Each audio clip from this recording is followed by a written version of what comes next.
జరుగుతున్న ఆ యొక్క రాజ్య పరిపాలనలో నిజంగా ఆయన పేరు మీరు వినుంటారో లేదో, ది గ్రేట్ అలెగ్జాండర్ అనే ఒక వ్యక్తి. ఆయన గురించి మాకెందుకు తెలియాలి అంటే, అప్పుడు ఒక సందర్భం జరిగింది.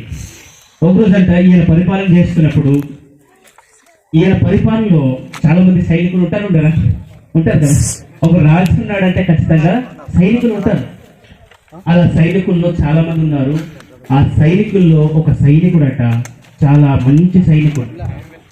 ఆ మంచి సైనికుడట ఒకరోజు యుద్ధానికి పోకుండా వెనక్కి వచ్చేసాడట. యుద్ధానికి పోకుండా వెనక్కి వచ్చేసిన ఈ యొక్క సైనికుడిని పట్టుకున్నారంట మిగతా సైనికులు.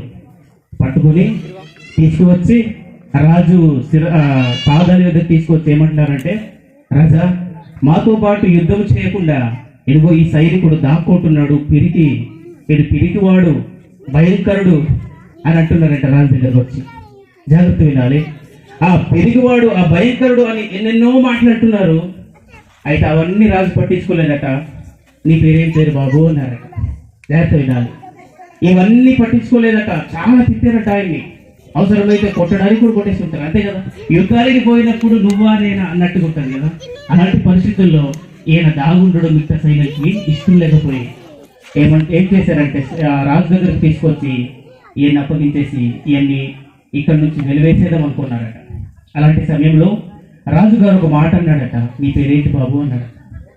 ఎంత భయపడుతున్నావే, ఇంత ఇలా వెనకొచ్చేసేవా సైన్యంలో యుద్ధం చేయకుండా, అసలు నీ పేరేంటి అన్నప్పుడు పేరు చెప్పడానికి కూడా భయపడిపోతున్నాడు ఆ సైనికులంట.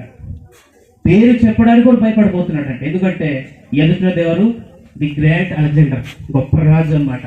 రాజ్యాలన్నింటినీ జయించిన గొప్ప రాజు, వీరుడు. అలాంటి వాడి ముందు మరి ఎవరైనా భయపడాల్సిందే. అలా భయపడుతూ ఒక మాట మెల్లగా అన్నాడట, నా పేరు కూడా అలెగ్జాండరే అన్నాడట.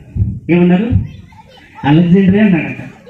ఊరి నాయను, నా పేరు పెట్టుకొని సైన్యంలో యుద్ధం చేయకుండా నువ్వు పారిపోయి నా పరువు తీసేవరా అన్నాడట. అంతే కదా. ఇప్పుడు అలెగ్జాండర్ అంటే దానికి పేరుకి తగ్గట్టు ఏముండాలి? యుద్ధం ఉండాలి. కానీ సైనికుడు ఏం చేయలేకపోయాడంటే, యుద్ధం చేయకుండా ఇంటికి వచ్చేసి దాక్కుంటే దొరికిపోయాడు. నా పేరు పెట్టుకున్నావు. అప్పుడు అన్నాడు ఒక మాట, నీ పేరైనా మార్చుకో, నీ బ్రతుకైనా మార్చుకో అన్నాడట. నిజంగానే ఈ యొక్క మధ్యాహ్న కాల సమయం మనం ఆలోచన చేయండి. క్రైస్తవులుగా మనం బ్రతుకుతున్న ఈ తొలి దినాల్లో, చివరి గడియల్లో జాగ్రత్తగా ఆలోచన చేయండి. అపోస్తుల కార్యంలో ఒక మాట చెప్తున్నాడు కదా.